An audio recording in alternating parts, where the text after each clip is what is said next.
नमस्कार दोस्तों, हम फिर से लेकर आ चुके हैं आप लोगों के लिए शाम की सभी ताज़ा और बड़ी खबरें। फटाफट अंदाज में एक एक कर बताएंगे आपको आज देश और दुनिया से क्या बड़ी खबरें निकल कर सामने आ रही हैं। लेकिन उससे पहले दोस्तों एक नज़र डालेंगे सुर्खियों पर।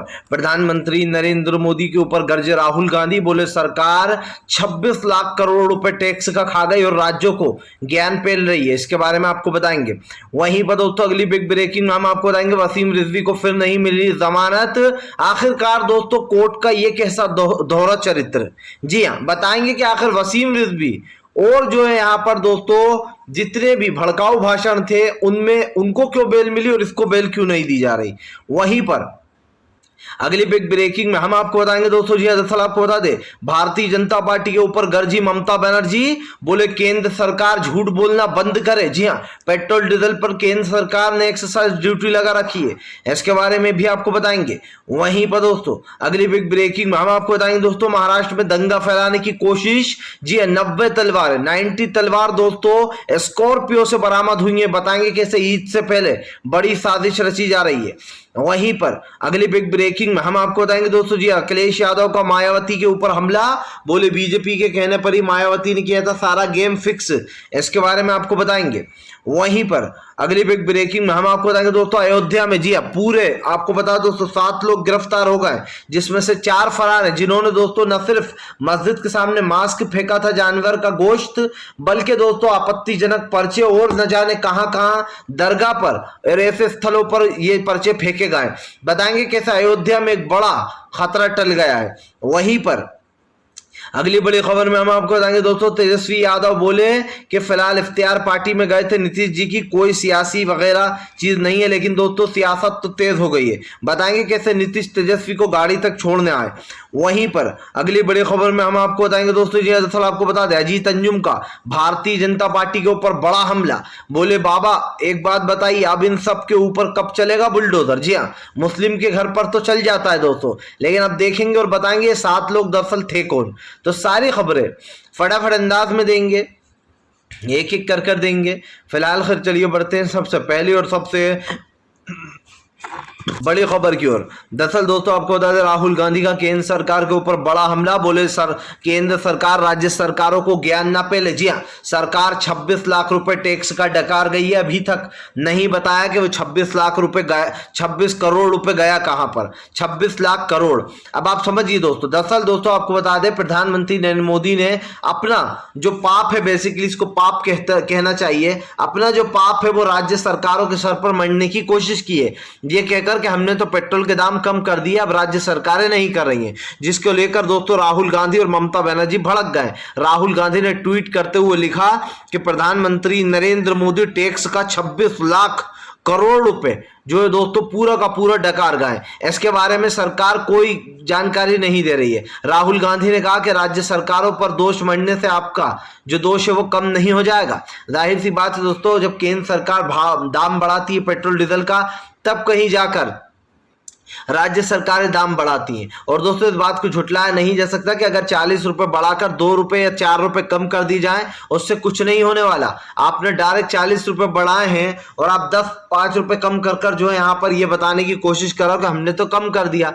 जाहिर सी बात है दोस्तों, 5 रुपए राज्य सरकार कैसे कम करे, क्योंकि इतने ज्यादा एक्साइज ड्यूटी लगा रखी है, जिससे कि राज्य सरकारों का जीना भी मुहाल हो गया।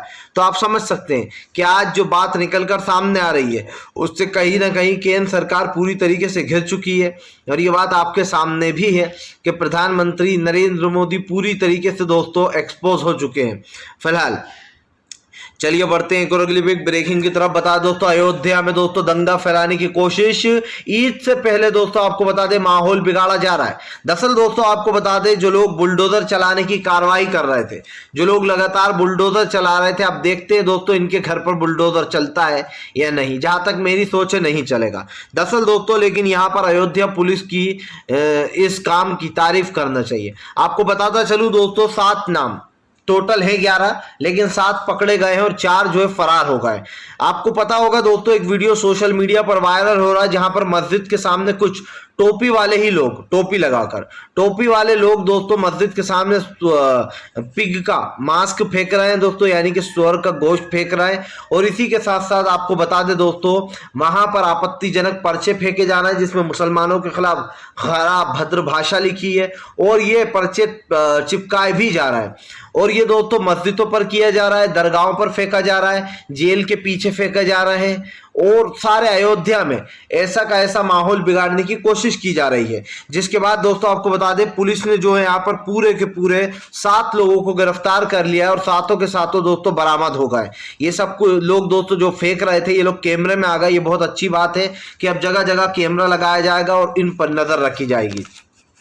अब जरा नाम सुन लीजिए दोस्तों, जो लोग टोपी लगाकर ये फेंक रहे थे कि क्या दरअसल ये मुसलमान है या फिर ये हिंदू भाई हैं, हिंदू हैं। अब आप समझिए दोस्तों, हमारे हिंदू भाइयों का नाम कैसे खराब किया जा रहा है, ये मैं आपको बताता हूं। सबसे पहला नाम सुनिए दोस्तों, महेश कुमार। दूसरा नाम प्रत्युष श्रीवास्तव दोस्तों। तीसरा नाम नितिन कुमार। चौथा दीपक कुमार। पांचवा दोस्तों ब्रजेश पांडे। चौथा शत्रुघ्न प्रजापति। और जो दोस्तों विमल पांडे। ये जो 7 नाम है दोस्तों, ये सातों नाम जो है यहाँ पर ये हरकतें कर रहे थे, जिनको पुलिस ने, अयोध्या पुलिस ने धर लिया। लेकिन अब आप सोच रहे होंगे कि आखिरकार पुलिस को जानकारी किसने दी। आपको बताता चलूं दोस्तों, मुस्लिम जो संगठन है उनको ये वारदात के बारे में पता चला, और उन्होंने जो यहाँ पर पुलिस कमिश्नर के पास, यानी कि जो वहाँ के दरोगा हैं, उनको एक चिट्ठी लिखकर दी कि यहाँ पर ऐसा ऐसा हो रहा है, और जानबूझकर एक साजिश रची जा रही है अयोध्या में दंगे फैलाने की। जिसके बाद दोस्तों पुलिस ने इन 7 लोगों को गिरफ्तार कर लिया, जैसे कि मैंने इन 7 के आपको नाम बताए। और गिरफ्तार करने के बाद दोस्तों आपको बता दें, इनमें से 4 लोग फरार हैं, क्योंकि टोटल थे 11 बाइक पर बैठकर इस तरीके का उत्पात मचाना चाह रहे थे। अब दोस्तों सीधा सा सवाल है, क्या योगी आदित्यनाथ का बुलडोजर इनके घर पर चलेगा? क्या योगी आदित्यनाथ दोस्तों इन 7 को सजा देंगे या नहीं देंगे? आपको पता हो दोस्तों कि लगातार मुसलमान भले ही पत्थर फेंक रहा है या नहीं फेंक रहा है, लेकिन उनको निशाना बनाया जा रहा है, और उन बेचारों के घर ढाए जा रहे थे ये कहकर कि ये लोग ने पत्थरबाजी की है। लेकिन दोस्तों अब ये लोग तो इतना बड़ा कांड करने वाले थे, दंगा फैलाने वाले थे।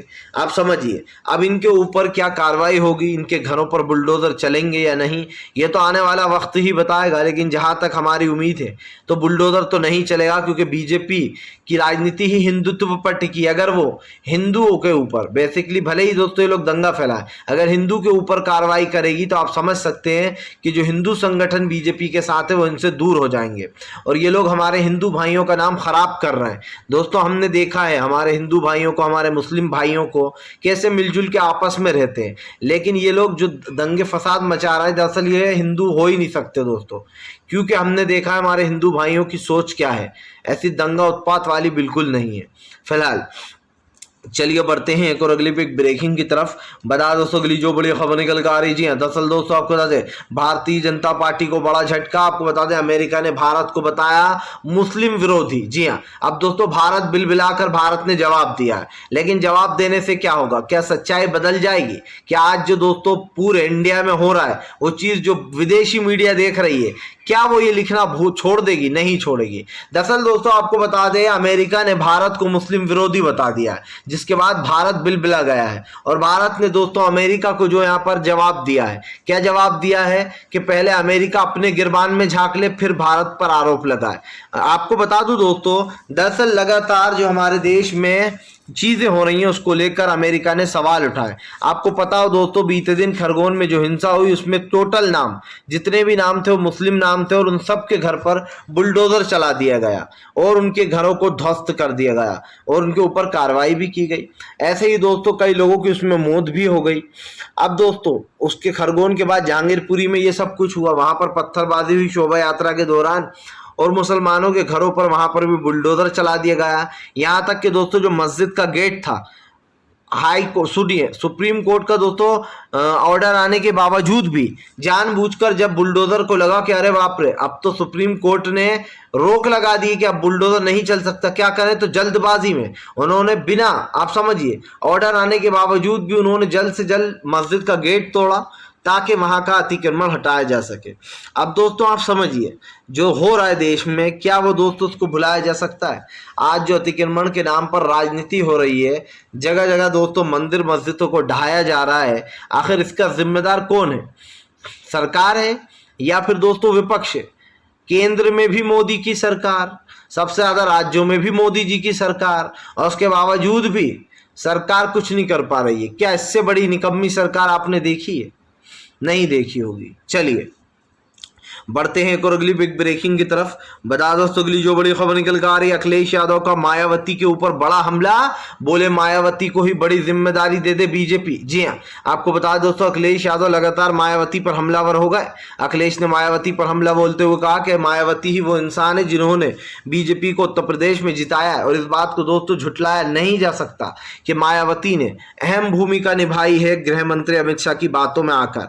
गृह मंत्री अमित शाह के संपर्क में थी मायावती, ऐसा कहा जाता है। और ऐसे में दोस्तों ये भी बताया गया कि मायावती ने जानबूझकर सपा को नुकसान पहुंचाने के लिए बीजेपी के साथ हाथ मिलाया। हालांकि मायावती तब से ही बीजेपी के दबाव में दबी हुई है दोस्तों, जब उनके घर पर छापे पड़े थे और उनकी जो प्रॉपर्टी थी दोस्तों, आप समझिए जो अवैध प्रॉपर्टियां थी, उस पर कहीं ना कहीं शिकंजा कसा था अमित शाह ने। और मायावती ये कभी नहीं चाहेंगी कि वो किसी भी हालत में इस उम्र में दोस्तों जेल में जाकर चक्की पीसे। यही कारण थी जो मायावती गृह मंत्री अमित शाह के पूरी की पूरी बात में है। और आप इस बात को झुठला नहीं सकते कि मायावती ये कह सकते हैं कि बीजेपी की बी पार्टी बन चुकी है।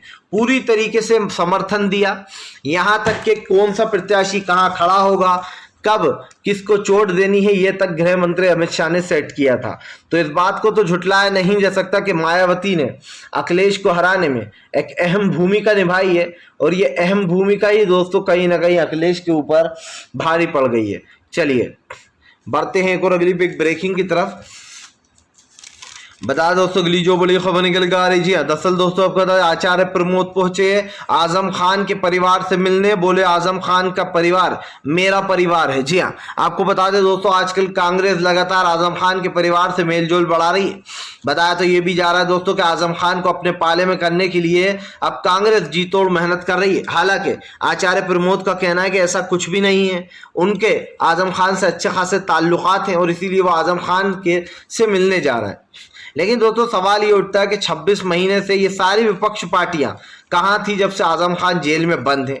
अब सब पार्टी ये कहना है कि हम तो ऐसे ही मिलने आए हैं। इस बात को झुटलाया नहीं जा सकता दोस्तों कि आजम खान को हर कोई अपने पाले में करने की कोशिश कर रहा है। आजम खान का जो ट्रैक रिकॉर्ड रहा है वो बहुत ही अच्छा रहा है। ये आप भी जानते हैं कि आजम खान को पूर्ण बहुमत के साथ जीत मिलती है हमेशा। अब की बार उनके बेटे अब्दुल आजम भी जीते हैं। सवाल यहाँ पर दो उठते हैं दोस्तों। पहला तो ये कि आजम खान को छुड़ाने के लिए अखिलेश यादव ने कोई आंदोलन नहीं किया, जबकि करना चाहिए था, क्योंकि दोस्तों आप समझिए बीजेपी अपनी मनमानी कर रही है, छोटे छोटे मुकदमों में आजम खान को फंसा रखा है। अब 26 महीने हो गए दोस्तों और बताया जा रहा है आजम खान की जो हालत है वो काफ़ी ख़राब भी है, उनके पूरे शरीर पर जख्म है, जो आचार्य प्रमोद ने बताया था। ऐसे में आजम खान की पत्नी और बेटे अब्दुल्ला से मिले कल आचार्य प्रमोद, जिसके बाद आचार्य प्रमोद ने कहा कि मैं आजम खान के परिवार के साथ हूँ, उनके साथ लगातार अन्याय हो रहा है। जिस तरीके से अन्याय हो रहा है दोस्तों उसको कहीं ना कहीं सद्भावना में लेना चाहिए। हालांकि उन्होंने योगी आदित्यनाथ से अपील भी की थी कि आजम खान के साथ ऐसा व्यवहार नहीं करना चाहिए। लेकिन दोस्तों एक चीज़ तो दिखाई दे रही है कि योगी आदित्यनाथ की राजनीति बदले की राजनीति है, और जब दोस्तों कोई बदले की राजनीति करता है तो ये मान लेना चाहिए कि लोकतंत्र की हत्या हो रही है। 26 महीने दोस्तों कम नहीं होते। आप समझिए एक ऐसे इंसान को, बेगुनाह इंसान को जेल में डाल रखा है जिसके ऊपर छोटे छोटे मुर्गी चोरी, बकरी चोरी, भैंस चोरी, किताब चोरी के जैसे छोटे मोटे आरोप लगा रखे हैं। अब ये कहना तो गलत नहीं होगा कि अगर अभी योगी आदित्यनाथ की कुंडली निकाली जाए या फिर प्रधानमंत्री नरेंद्र मोदी की कुंडली निकाली जाए तो इसके डबल तिबल केस, छोटे छोटे केस इन दोनों पर भी लग सकते हैं, समझिए आप। लेकिन दोस्तों किस तरीके से आजम खान को प्रताड़ित किया जा रहा है ये बहुत ही दुर्भाग्यपूर्ण है। चलिए बढ़ते हैं एक और अगली बिग ब्रेकिंग की तरफ। बता दोस्तों अगली जो बड़ी खबर निकल कर आ रही है, वसीम रिजवी को दोस्तों नहीं मिली जमानत, सुप्रीम कोर्ट ने लगाई फटकार। यहाँ पर अब दो सवाल उठते हैं दोस्तों, और ये दोनों सवाल आप ध्यान से सुनिएगा तब आपको समझ में आएगा कि इस देश का कानून में क्या चल रहा है। पहला तो ये दोस्तों कि वसीम रिजवी जितेन त्यागी जो कि नए नए हिंदू बने, वसीम रिजवी जितेन त्यागी को सुप्रीम कोर्ट ने बेल देने से साफ मना कर दिया और फटकार लगाई, जो कि दोस्तों सुप्रीम कोर्ट ने बहुत ही अच्छा किया। मेरी नज़र में दोस्तों सुप्रीम कोर्ट ने एक बहुत ही बढ़िया काम किया है। इसलिए किया है क्योंकि इस जैसे ढोंगी को अंदर ही रहना चाहिए जो कि अपना धर्म बदल कर, खास कर इसलिए बदला है दोस्तों कि ताकि ये जेल ना जाए, लेकिन वहीं पर ये पहुंच गया। इसलिए इसकी सबसे बड़ी हार तो यही हो गई। दूसरा दोस्तों, आप देखिए कि सुप्रीम कोर्ट इसको बेल नहीं देता है, किसको, वसीम रिजवी जितेन त्यागी को। लेकिन दोस्तों बाकायदा जिन लोगों ने शुरुआत की थी दोस्तों हेट स्पीच की, यानी कि यति नरसिंहानंद और कालीचरण जैसे दोस्तों लोगों को बाकायदा बेल मिल जाती है। और क्या कहकर मिल जाती है कि भैया इनका पहला जुर्म है, इन्हें छोड़ दिया जाता है, आपसे ये नहीं करेंगे। या फिर ये कहकर छोड़ दिया जाता है कि अगर आपसे आप इन धर्म संसदों में शामिल हुए तो आपके ऊपर कार्रवाई होगी। लेकिन दोस्तों यति नरसिंहानंद के साथ कोर्ट इतना ही सख्त नहीं है जितना कि वसीम रिजवी के साथ दिखाई दे रहा है। क्या दोस्तों आप समझिए, क्या यति नरसिंहानंद ने वसीम रिजवी से कम गंदी बातें करी हैं? बल्कि वसीम रिजवी से 100 गुना ज्यादा ही गंदी बातें करी होंगी। इसने हिंदू महिलाओं के बारे में, मुस्लिम महिलाओं के बारे में ये क्या जाने क्या क्या गंदी बातें कही, और खुद हमारे देश के प्रधानमंत्री नरेंद्र मोदी और स्मृति ईरानी के रिश्ते पर भी इसने बहुत ही गंदी टिप्पणियां की हैं। और उसके बाद भी यति नरसिंहानंद को बेल मिल जाती है और वो आराम से बाहर घूमता है। ऐसा ही काम कालीचरण के साथ भी किया गया। तो क्या दोस्तों ये मान लिया जाए कि हमारे देश का कानून जो है वो अब दोस्तों लोग देखकर डिसाइड करता है कि किसको कितनी सजा देनी है और कब तक देनी है, और देनी है या नहीं देनी है?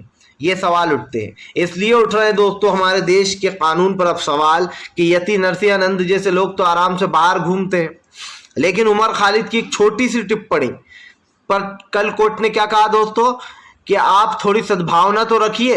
आपने प्रधानमंत्री के लिए जुमलेबाज वर्ड का यूज किया। बताइए आप, ऐसा लग रहा है दोस्तों जुमलेबाज जो वर्ड है वो या तो आतंकवाद से जुड़ा हुआ है या फिर बहुत ही भद्दा कमेंट है। अरे भाई जुमलेबाज हम भी बोलते हैं कि प्रधानमंत्री ने ही जुमला मार दिया।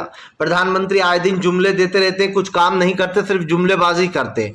तो क्या दोस्तों ये वर्ड इतना खराब है? जुमलेबाज बेसिकली उसको कहा जाता है दोस्तों जो सिर्फ फेंकता ही फेंकता है, यानी कि बड़ी बड़ी बातें करता है लेकिन करता कुछ नहीं है।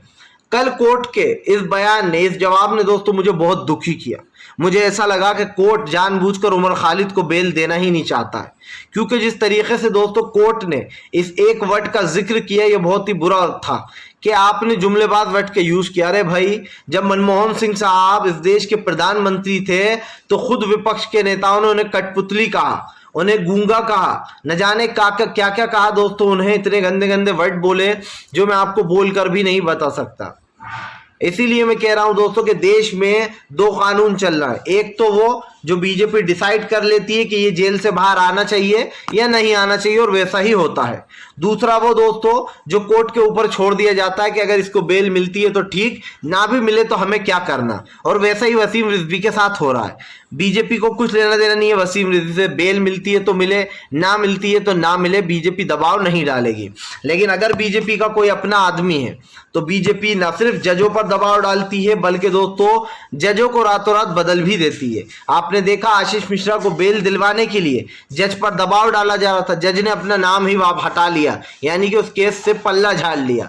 इसको कहते हैं दोस्तों हमारे देश में दो कानून चल रहा है, एक आम इंसान के लिए, दूसरा बीजेपी के नेताओं के लिए। जो कुछ भी करे उनको खुली छूट है। फिलहाल अगर आपको हमारा वीडियो अच्छा लगता है और अगर आपको लगता है कि हम आपके सामने सच्ची पत्रकारिता करते हैं और सच आपके सामने लाते हैं तो इस वीडियो को